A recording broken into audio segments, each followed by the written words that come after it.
കുടുംബം ഒരുമിച്ചിരിക്കുമ്പോൾ ഞാൻ പറയുന്നതാണ് ശരി, ഞാൻ പറയുന്നത് മാത്രമാണ് ശരി എന്ന് പറഞ്ഞ് കുടുംബത്തിൽ ഇങ്ങനെ ബലം പിടിച്ച് നിൽക്കുന്ന ആ നിമിഷങ്ങളെക്കുറിച്ചൊക്കെ ഒന്ന് ആലോചിച്ച് നോക്കുക. എന്തൊരു അസ്വസ്ഥതയാണ് നമ്മൾ കുടുംബങ്ങളിൽ ഉണ്ടാക്കിയത്.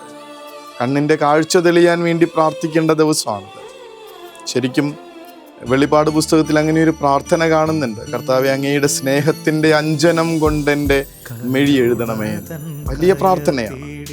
അസിസിയിലെ വിശുദ്ധ ഫ്രാൻസിസ് ഒരു കുറ്റവാളിയെ അവർ തൂക്കുകയറിലേക്ക് കൊണ്ടുപോകുന്നത് കണ്ട് ഇവിടെ വഴിയിൽ നിന്ന് കരയുന്നുണ്ട്. ശിഷ്യന്മാർ ചോദിക്കുന്നുണ്ട്, അങ്ങെന്തിനാ കരയണം?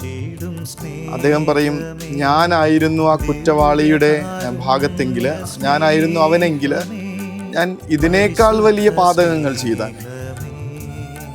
ഈ ഒരു തിരിച്ചറിവുണ്ടല്ലോ, ഒരാളെയും വിധിക്കാതിരിക്കാൻ സ്നേഹത്തിൻ്റെ അഞ്ജനം കൊണ്ടെൻ്റെ മിഴിയെഴുതണമേ എന്നുള്ള പ്രാർത്ഥന ഒരുമിച്ച് കരം പിടിച്ചിരുന്നൊന്ന് പ്രാർത്ഥിക്കണം. ഈ രാത്രിയിലെ ദിവ്യകാരുണ്യ സന്നിധിയിൽ ഒരാളെയും കുറ്റം വിധിക്കാനില്ലാതെ ചേർത്ത് പിടിക്കാനും മാത്രമുള്ള ഒരിടത്തിൻ്റെ പേരാണ് വീടെന്ന് പറയണത്.